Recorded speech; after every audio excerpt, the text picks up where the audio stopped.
misguided people, both Christian and non-Christian, say that the Bible and science can't agree. They claim that science and Christianity are at odds and contradict one another. But understanding that science comes from God, this makes no sense. In point of fact, we see that God actually uses science and observation to give everyone evidence that He does indeed exist. This is confirmed in Romans 1:20, which says, "For ever since the world was created, people have seen the earth and sky. Through everything God made, they can clearly see His invisible qualities, His eternal power and divine nature, so they have no excuse for not knowing God." This video is directed to counter the idea that the Bible and science are not compatible. We will show as well that Genesis chapter 1 is an accurate, coherent, and reliable account of the creation of the universe. Challenging the theory of evolution, we will investigate the wondrous fine-tuning of our reality and of life's first inception. We will also show that rather than some vague mythical book, the Bible aligns directly with all genuine scientific evidence. Before covering the 6 days of creation, let's review some of the approximate cosmic time periods. About 13.8 billion years ago, Genesis 1 verse 1 says God created the heavens and the earth. The Hebrew verb used here is bara, meaning to create out of nothing. Cosmology's Big Bang is the Bible's beginning. About 13 billion years ago, the Milky Way galaxy stars started to assemble. About 4.6 billion years ago, the sun coalesced from a cloud of gas called the solar nebula. About 4.5 billion years ago, the Earth formed, orbiting around the sun. About 4.425 billion years ago, the moon formed. Says German Aerospace Center, a planet 1/9 the size of the Earth crashed into the Earth, and the left material formed the moon.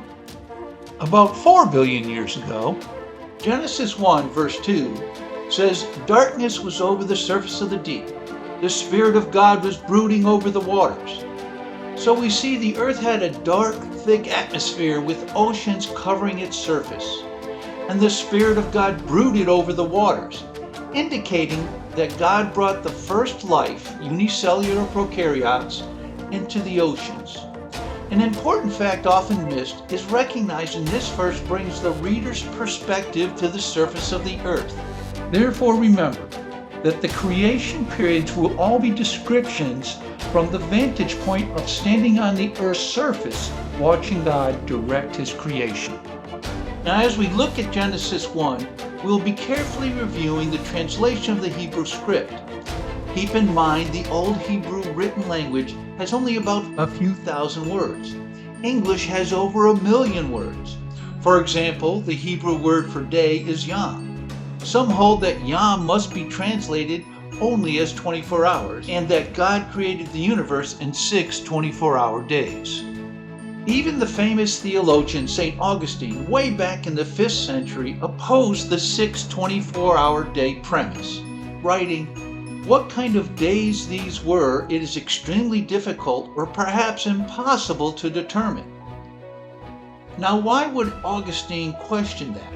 Because in Hebrew the word yom, or day, is variously translated as 12 hours, 24 hours, or an age of time, as in Isaiah 25:9, in that day.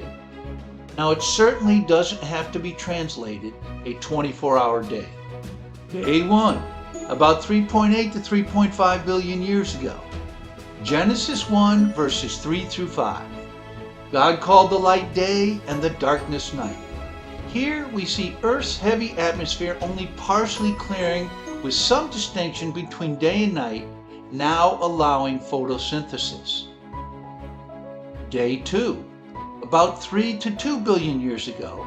Genesis 1 verses 6 through 8. And God separated the water from under the sky from the water above it. Here our water cycle continued to be established as water condensed from the thick atmosphere, adding to the oceans. Day 3, about 2 billion to 600 million years ago. Genesis 1 verses 9 through 13. Let dry ground appear and the vegetation. Tectonic plate movement and volcanoes form continents, and the first plant life appears as ancient plastids.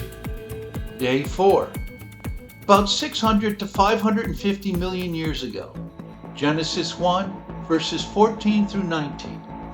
Let the lights be in the vault of the sky to separate the day from the night, and let them serve as signs to mark sacred times and days and years. Here we see the atmosphere has now fully cleared. The verb asa is used, indicating that the already made sun, moon, and stars are marking the daylight and the seasons necessary for plant and animal life. Day 5. About 550 to 50 million years ago. Genesis 1, verses 20 through 23. So God created the great creatures of the sea and every living thing that moves about in it, and every winged bird according to its kind. After the Cambrian explosion, this points to the creation of sea creatures and some land creatures, including the amazing dinosaurs. Day 6. About 50 million years to 30,000 years ago.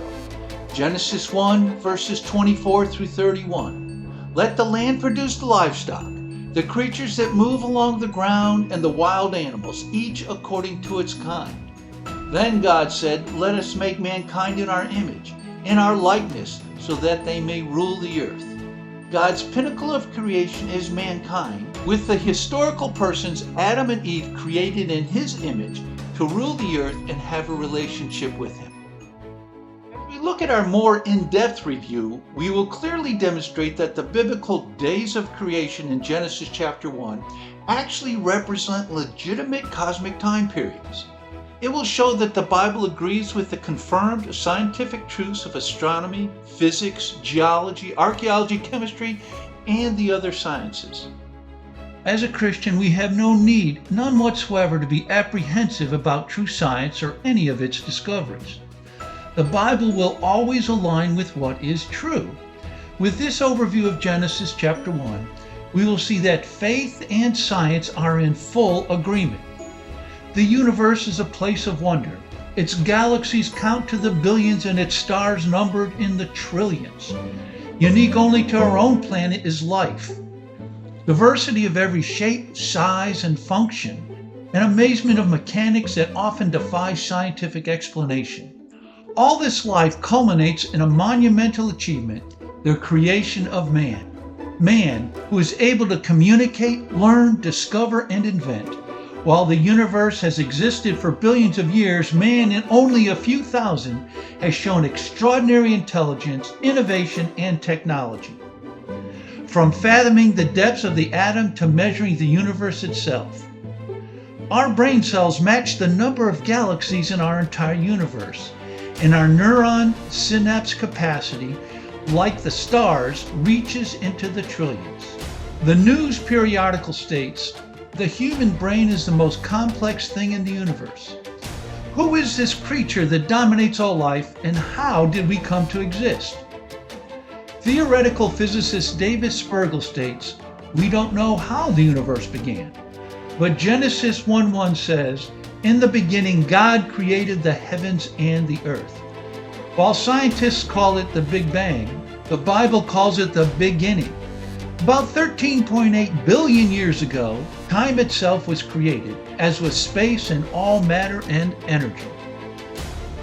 The verb bara is used in the Old Hebrew, which means create. God created the universe ex nihilo, or out of nothing. Less than 100 years ago, Albert Einstein and most scientists thought the universe was in an infinite, steady state. Now, scientists of all faiths and all nationalities agree that the evidence shows the beginning of the universe started at a finite point in time. Once again, although written over 3,500 years ago, science proves the Bible correct. Scientists admit they have no evidence as to what caused the Big Bang. Astrophysicist Paul Studer states, we know that the Big Bang picture is not complete. There's a puzzle piece missing, and that piece is the earliest moments of the universe itself. That's a pretty big piece, says author Stephanie Pappas. And physicist Sean Carroll states, The short answer is we don't know. Now, the law of causality states that everything that has a beginning must have a cause. So as good scientists should, let's look at the evidence and see what we can deduce. First, since time was created, its cause must have been beyond time or timeless. Similarly, since space was created, its cause must have been beyond space. Matter and energy were created. Its cause must have been immaterial. It must have been hugely powerful and intelligent to create such universal dynamics. It must be personal in making the decision to create, and as personal beings, we are a product of the Big Bang. So what is spaceless, timeless, immaterial, personal, extremely intelligent, and powerful? Well, as Christians, that is who we call God. God is the uncaused first cause. Scientists seem to agree that the Big Bang has a life-producing force, as they are spending hundreds of millions of dollars, like the TESS satellite, to find out more of this life in the universe. The ultimate goal of NASA's exoplanet program is to find unmistakable signs of current life on a planet beyond Earth, says astronomer Sarah Siegel. Now, throughout this video, we'll be citing abundant non-Christian based references from accepted and established scientific articles. As we explore Genesis 1, we will cover both what God is saying and what He is not saying. If a scientist or any person is seeking genuine truth, they will always end up arriving at the source of all truth, Jesus Christ. Astronomers in the directly observed cosmic history a split second 10 to the negative 34th after its beginning and on to its continual expansion today. Physicist Lawrence Krauss, an atheist, states, "Everything that exists in our universe today, that's trillions of stars and billions of galaxies, started out smaller than the size of a single atom." It was Edwin Hubble in 1929 who discovered that galaxies are moving apart from one another and realized it all started at the Big Bang. So while the Big Bang is accepted science, scientists are perplexed because the Big Bang was no ordinary explosion. It was so precise and specific that just a very tiny variation in content, rate, or power, and the universe would not exist or support life. If the expansion rate of the universe was different by 1 part in 1,000 million, the universe would have collapsed in on itself, states Stephen Hawking, an atheist. As astronomer Fred Hoyle, an atheist agnostic, wrote, "A common sense interpretation of the facts suggests that a super intellect has monkeyed with physics, as well as chemistry and biology."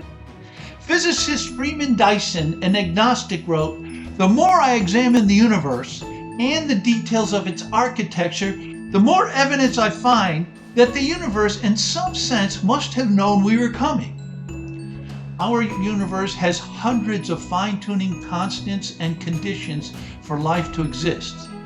Scientists can't explain it, but as Christians, of course, we understand that it is God who is the intelligent designer and the fine-tuner of the universe. However, even in the face of all this undeniable evidence, many scientists can't reason to accept it. Isaiah 40:22 says, "God created the earth as a sphere. He hangs the earth on nothing. He spreads out the northern skies over empty space."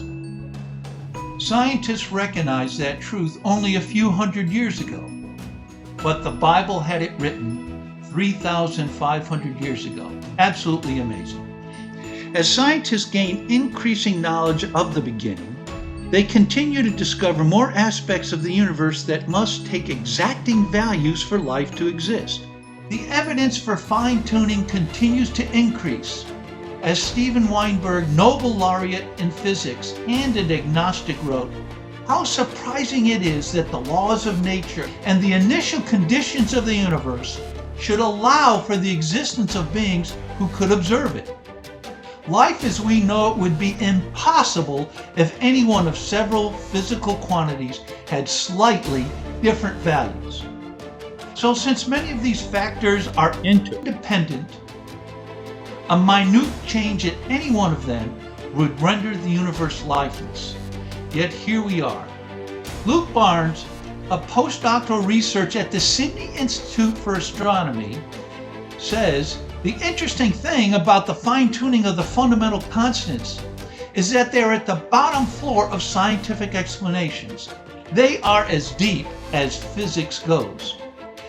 Atheist Roger Penrose, a leading theoretical physicist, says they would have to aim at an absurdly tiny volume of the space of possibilities.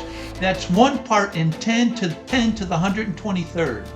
And that is a 1 followed by 123 zeros. About the fine structure constant, Richard Feynman, a theoretical physicist and avowed atheist, said, "It is one of the greatest damn mysteries of physics. You might say the hand of God wrote that number, but we don't know how he pushed his pencil." In the Astrophysical Journal, physicist Lawrence Krauss determined that the required fine-tuning of dark energy is the most difficult problem in physics. Sir Isaac Newton stated, "The universe, our galaxy, our solar system, and the Earth-Moon double planet system demonstrate clearly some remarkable evidence of highly intelligent design. If we consider them separately, each characteristic appears to be highly improbable due to random chance. When taken all of them together, the probability of random chance becomes as small as to be impossible."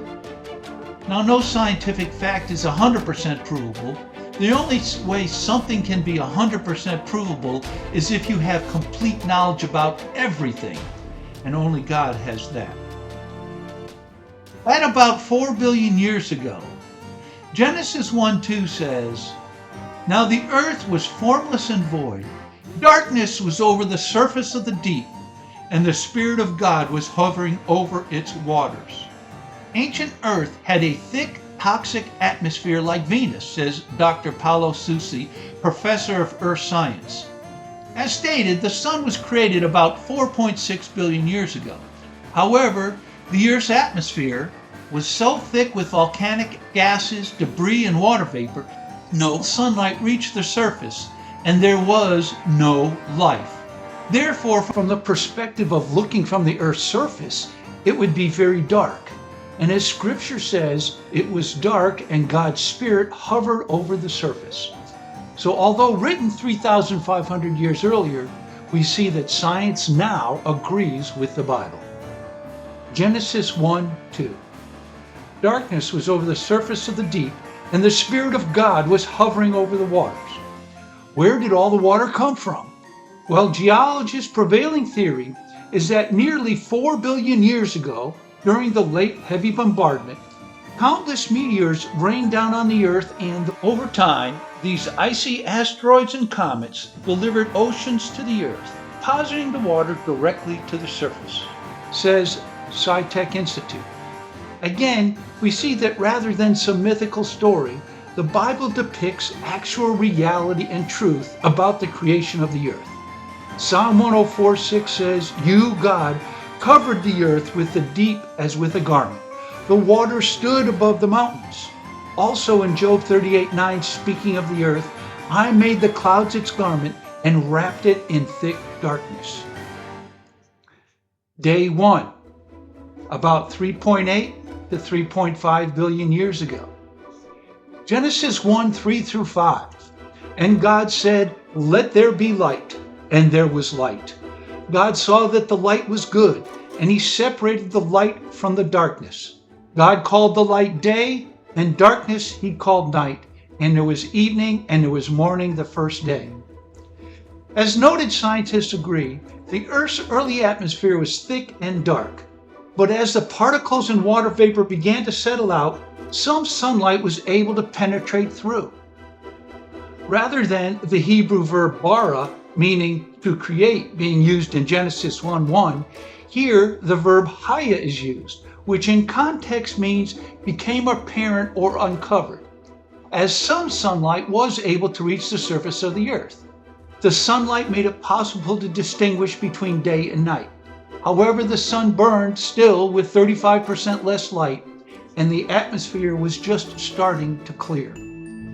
We also see in verse 2 that the Spirit of God was hovering over the waters. The verb hovering in Hebrew, rehab, is used by Moses only one other time, referring to an eagle stirring up her nest. An implication here is that just as an eagle brings life into her nest, the Spirit of God brought the first life to the oceans. Prokaryotes were some of the first forms of life existing for billions of years before plants and animals. Prokaryotes are simple bacteria which don't have organelles. They use the gases in the Earth's early atmosphere, taking in carbon dioxide and water, and release oxygen, creating the atmosphere that later would support life as we know it. However, the scientific community remains perplexed on how life originally started. This is because evolution is not an adequate explanation. The Australian Academy of Science states, and the fact is we don't really know exactly how life arose from inorganic matter all those billions of years ago. Stephen Benner, an origin of life researcher, added that the building block molecules of life are either missing on early Earth or they exist at levels far too diluted to be of any use. Also, the atmosphere would be destructive to biochemistry scenarios. 5 of the world's most prominent origin of life researchers at the International Conference on the Origin of Life all agreed that not only do we lack the understanding of where the building blocks of life arise, we do not even understand where the building blocks of life arise. Now, some scientists propose meteorites as the seeds for life. However, Robert Shapiro, professor emeritus, says they're a subunit of DNA. My opinion is that their amounts were utterly unimportant and insignificant. In what ways God uses instant creation, natural selection, and possibly other creation forces, we are yet to understand. Day 2, about 3 to 2 billion years ago. Genesis 1, verses 6 through 8. And God said, "Let there be a vault between the waters to separate water from water." So God made the vault and separated the water under the vault from the water above it. And it was so. God called the vault sky, and there was evening and there was morning the second day. Water continued to separate out of the atmosphere and adding to the oceans. A large amount of water remained a gas until the Earth cooled below 212 degrees, says the National Oceanic and Atmospheric Administration. So surprise again, the science aligns well with the Bible. Amazing. Our water cycle was established with the separation of water from above and water below. The cycle separated atmospheric water particles from the clouds and humidity adding to the oceans. This also cleared up the atmosphere of CO2, methane, and other poisons. There was an 80% decrease in tectonic activity under the oceans. Therefore, again, less atmospheric poisons and debris. This second day or epoch of time likely lasted about 1 billion years. Day 3, about 2 billion years to 600 million years ago. Genesis 1, verses 9 through 13. And God said, "Let the water under the sky be gathered to one place, and let dry ground appear." And it was so. God called the dry ground land, and the gathered waters he called seas. And God saw that it was good. Then God said, "Let the land produce vegetation, seed-bearing plants and trees on the land that bear fruit with seed in it, according to their various kinds." And it was so. The land produced vegetation, plants bearing seed according to their kinds, and trees bearing fruit with seed in it according to their kinds. And God saw that it was good. And there was evening and there was morning the third day. Only 100 years ago, scientists believed the land and the continents had always been there. They now recognize that the land surfaced the oceans through volcanic and tectonic activity. So again, we see the Bible's account aligns with most modern scientific knowledge. Evidence also indicates there were times in Earth's history when virtually all the land came together to form one continuous supercontinent. These include Colombia about 1.9 billion years ago and Rodinia about 0.9 billion years ago. And about 230 million years ago, the continents were arranged together as a single supercontinent called Pangaea. Two biologists reported in Nature periodical the discovery of isotope evidence indicating that photosynthetic life was abundant on continental land masses prior to 740 billion years ago, and more recently, fossil evidence was uncovered for non-marine eukaryotic life forms as early as 1.2 billion years ago. Older birth dates suggest plants and animals arose in parallel 500 million years ago. It seems logical that wherever animal life flourishes, the vegetation that it feeds upon must be available already. Plants do not fossilize easily, so researchers suspect that even the oldest plant fossils don't represent the first flora, says Science.org. Surprise, the Bible is right again. Day 4, about 600 to 550 million years ago, Genesis 1, verses 14 through 19. And God said, "Let there be lights in the vault of the sky to separate the day from the night, and let them serve as signs to mark sacred times and days and years. And let them be lights in the vault of the sky to give light on the earth." And it was so. God made two great lights, the greater light to govern the day, and the lesser light to govern the night. He also made the stars. God set them in the vault of the sky to give light on the earth, to govern the day and the night, and to separate light from darkness. And God saw that it was good, and there was evening and there was morning, the fourth day. Often misinterpreted, there are some insights helpful in the understanding of this verse. First, it is not saying that God just now created the sun, moon, and stars. As noted, the sun, moon, and stars creation has already been established in Genesis 1:1. Remember, we saw in that verse the verb bara was used, which translates to create. Rather, this verse uses the verb asa, which carries the meaning has made. This relates a past tense.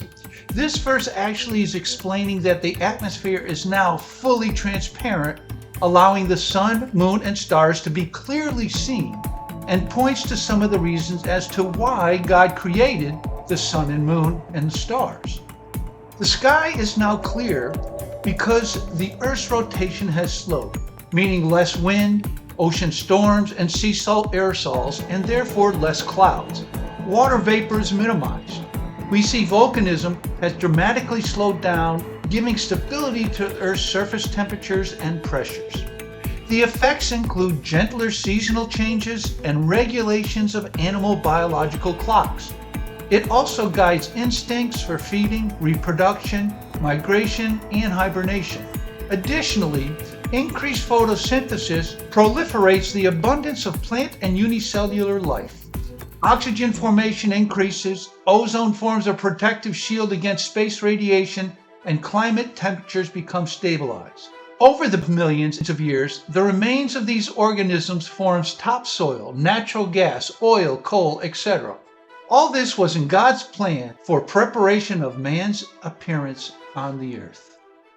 God planned all of this from the beginning, so man would have the essential resources and energy options which have been utilized for centuries.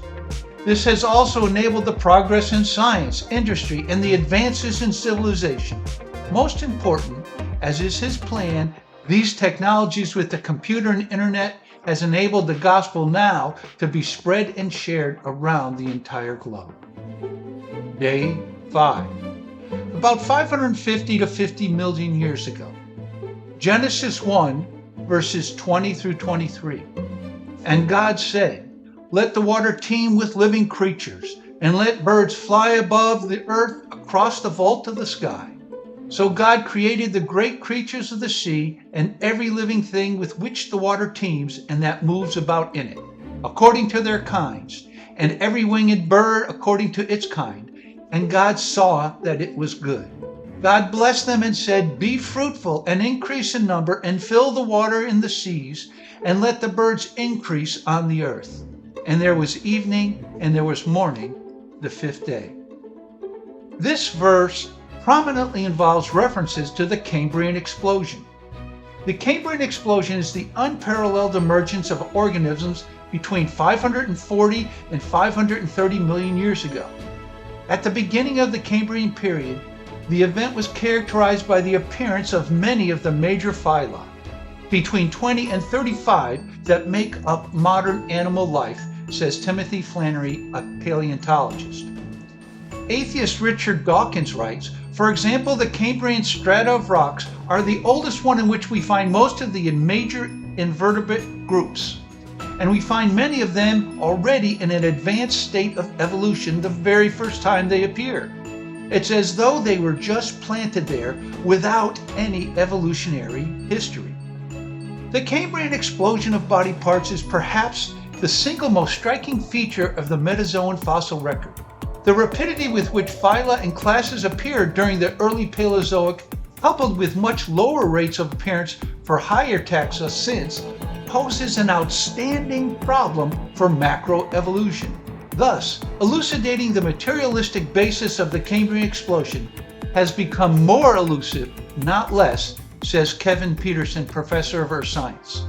From day 5's mention of sea animals and mammals, in Hebrew that's spheres, nephesh, and ap, we can conclude land animals were created at this time, including the dinosaurs. Not specifically mentioning land animals, such as the dinosaurs, does not mean a mistake, only that they were not mentioned.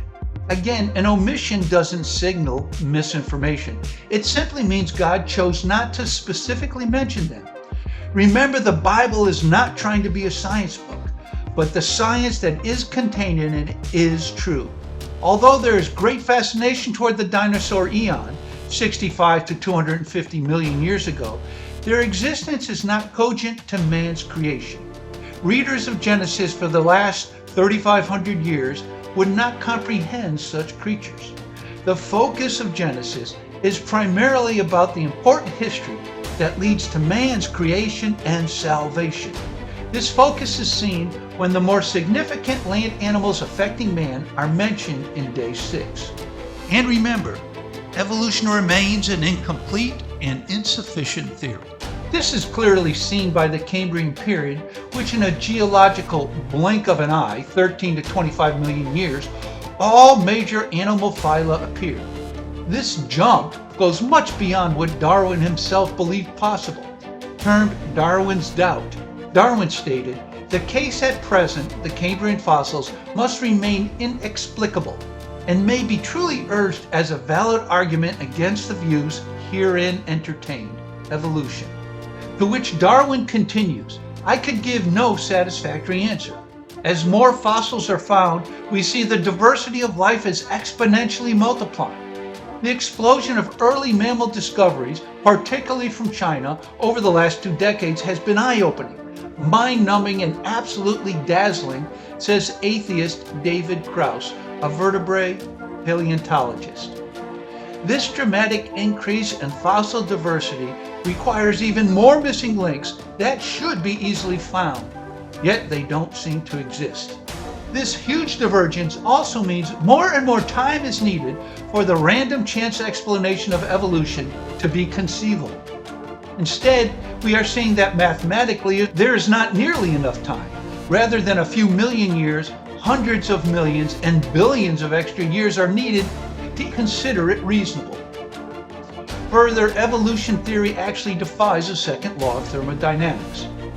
In his symposium paper, Inadequacies of Neo-Darwinian Evolution as a Scientific Theory, Dr. Murray Eden, professor of electrical engineering at MIT, emphasized the following: "It is our contention that if random chance is given a serious and crucial interpretation from a probabilistic point of view, the randomness postulate is highly implausible, and that an adequate scientific theory of evolution must await the discovery and elucidation of new natural laws, physical, chemical, and biological." In Algorithms and the Neo-Darwinian Theory of Evolution, Marcel P. Suchenberger of the University of Paris calculated the probability of evolution based on mutation and natural selection. Like many other noted scientists, he concluded that it was not conceivable and there is no chance. The math just doesn't add up, and we know in good science, the math must always add up.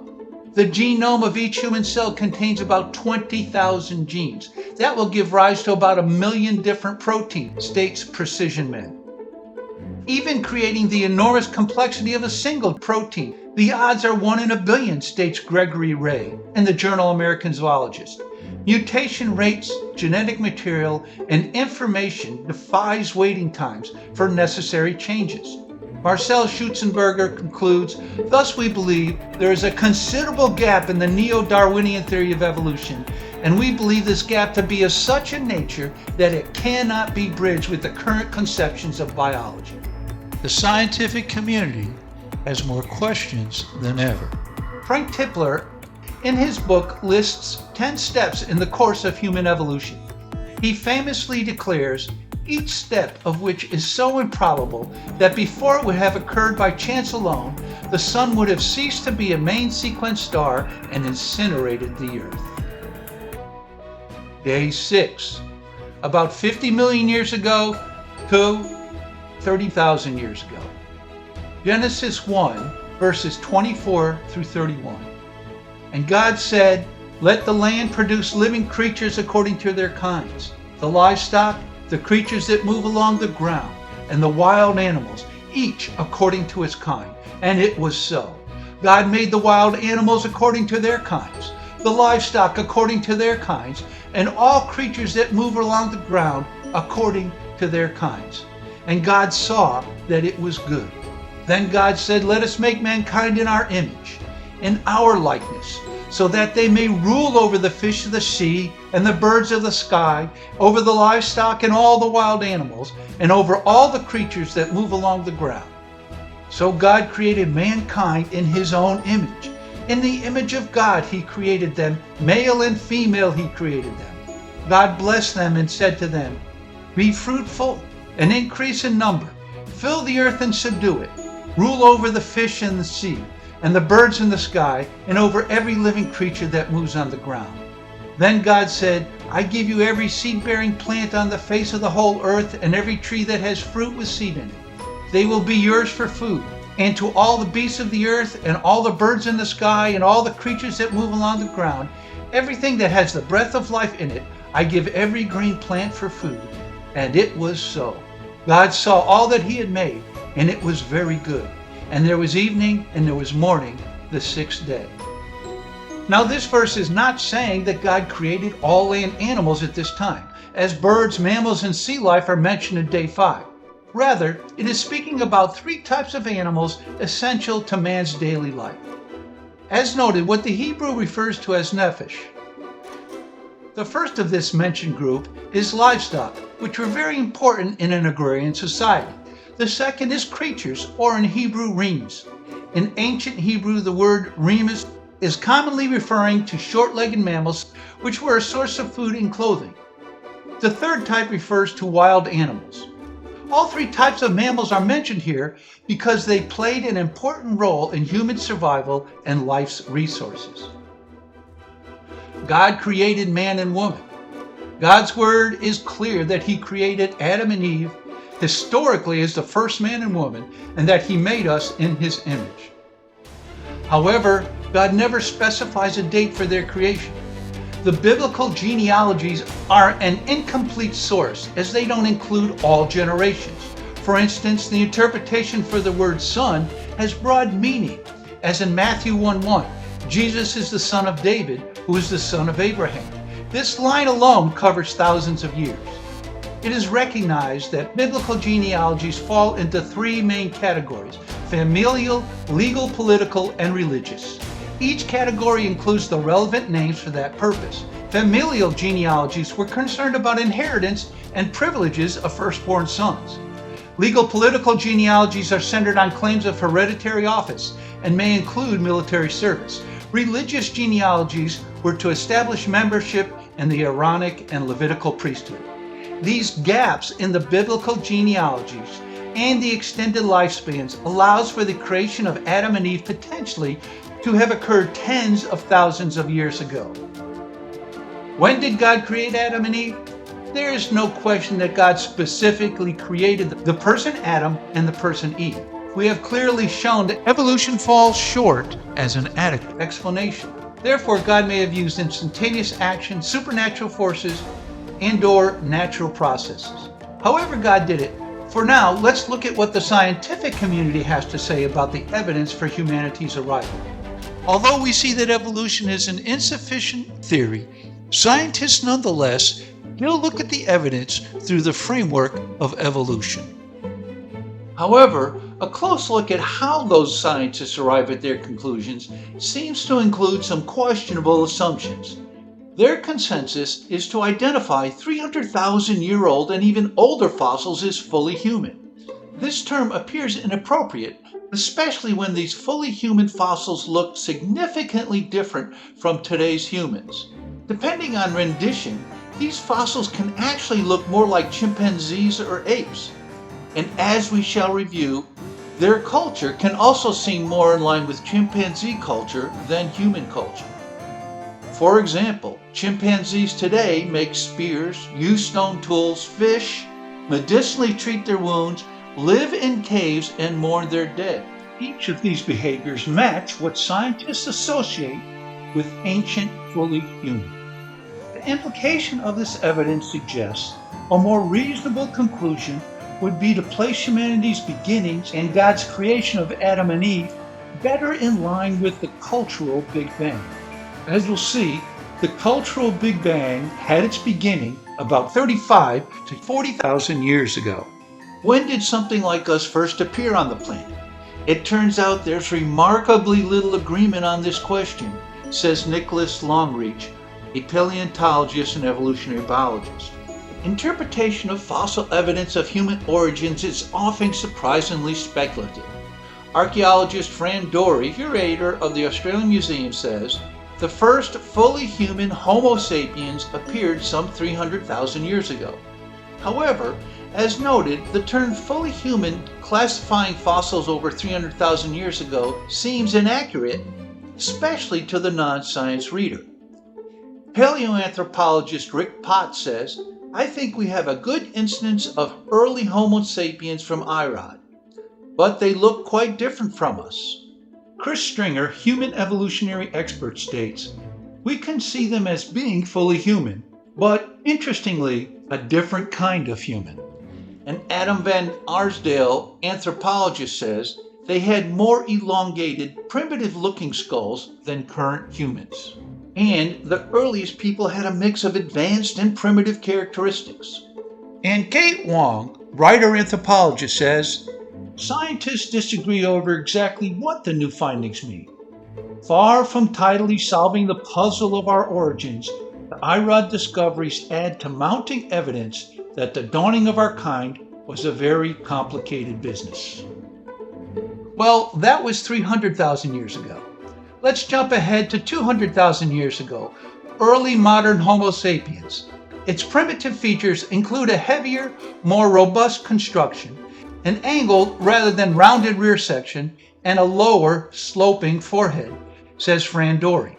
Not sure this fully human early modern looked a lot like us either. Okay, let's jump ahead to about 100,000 years ago to Homo sapiens sapiens. John P. Rafferty, PhD, Earth Science, states, Homo sapiens sapiens are thought to have evolved sometime between 160,000 and 90,000 years ago. Paleontologists write, Homo sapiens sapiens is the subspecies that stems from Homo sapiens. This subspecies consists of only modern humans. So now, with this classification of fully modern humans, they certainly must have looked like us, right? Well, not exactly. Early Homo sapiens sapiens still had a protruding brow ridge and sloping brain case. They were quite short, and they usually have long limbs and truncated bodies. That description doesn't look much like the average fully modern human either. And paleoanthropologist Ian Tattersall states, only Homo sapiens can be said to be fully human, but even the definition of Homo sapiens is a matter of active debate. And the Smithsonian Magazine states, The debate over the definition of which fossil remains represent modern humans, given these disparities, is common among experts. Let's go back to what Science Periodical says. The fact of the matter is that all fossils before about 40,000 to 100,000 years ago contain different combinations of so-called archaic and modern features. It's therefore impossible to pick and choose which of the older fossils are members of our lineage or evolutionary dead ends. Eleanor Scurry, archaeological scientist. The point being is that there are really significant fossil differences in what science calls fully human and who we are today. A surprising amount of evidence is up to interpretation and speculation. So let's take a look at what's called the cultural Big Bang. It may give us a clearer picture. The term cultural Big Bang refers to a sudden explosion of culture and technology about 35 to 40,000 years ago. As paleoanthropologist Chris Stringer points out, for millennia upon millennia, we had been churning out the same form of stone utensils. About 40,000 years ago, a perceptible shift in our handiwork took place. Evolutionary biologist Nick Longren says, starting about 65 to 50,000 years ago, more advanced technology started appearing. Complex projectile weapons such as bows and spear throwers, fish hooks, and sewing needles. Neanderthals, for example, existed for about 400,000 years with no significant cultural advances and then went extinct. Recently, many anthropologists claim humans and Neanderthals interbred. That's extremely doubtful considering the small population size and isolated cultures. Although that remote possibility doesn't contradict the Bible, there are a number of ways to interpret the data. Simply, those genetic alleles could have been initiated independently. The question then becomes, are these ancient fossils indeed human ancestors? We see the fossil evidence is inconsistent and insufficient. Just like present-day gorillas and chimpanzees have similarities to human beings, those ancient hominids also had similarities to human beings. However, their cultures present a more serious challenge to connecting them with modern man. An interesting comparison to chimpanzee culture reveals startling similarities when compared to the cultural traits attributed to these hominids, Neanderthals, and claimed human ancestors. For example, chimpanzees have been observed making spears to hunt, which involves a 6-step manufacturing process, making tools to extract termites from their nests, making stone tools to break open nuts, using tools to fish, occupying caves seasonally to avoid inclement conditions, fabricating beds from tree branches with specific tensile and insect repellent properties, successfully interacting with and exploiting natural wildfires, using plants for medicinal purposes, mourning their dead. Jane Goodall had recorded 13 forms of tool use and 8 social activities distinguishing the chimpanzees in Tanzania. And no fewer than 22 times researchers documented wild chimpanzees on an African savanna fashioning sticks into spears to hunt small primates, states anthropologist Jill Pruitt and archaeologist Nicole Herzog. These cultural attributes of chimpanzees mirror those of the claimed ancient human ancestors. Looking at all this evidence, valid scientific conclusion is that these hominids were more similar to the apes than to mankind. Genesis 1:27 says, "We are marvelously made in the image and likeness of God." This analysis of Genesis 1 shows the amazing verification between science and the Bible. Unlike any other book, the Bible displays absolute truth. We are given the privilege to know the Creator of the universe as a loving Father and friend. Even the angels long to understand this honor in 1 Peter 1:12. God knows what's best for us and the moral life that will give us purpose and joy. He gives us free will to choose a relationship with Him or not. Deuteronomy 30:15 says, "I have set before you this day life and death. The evidence is clear. Choose life."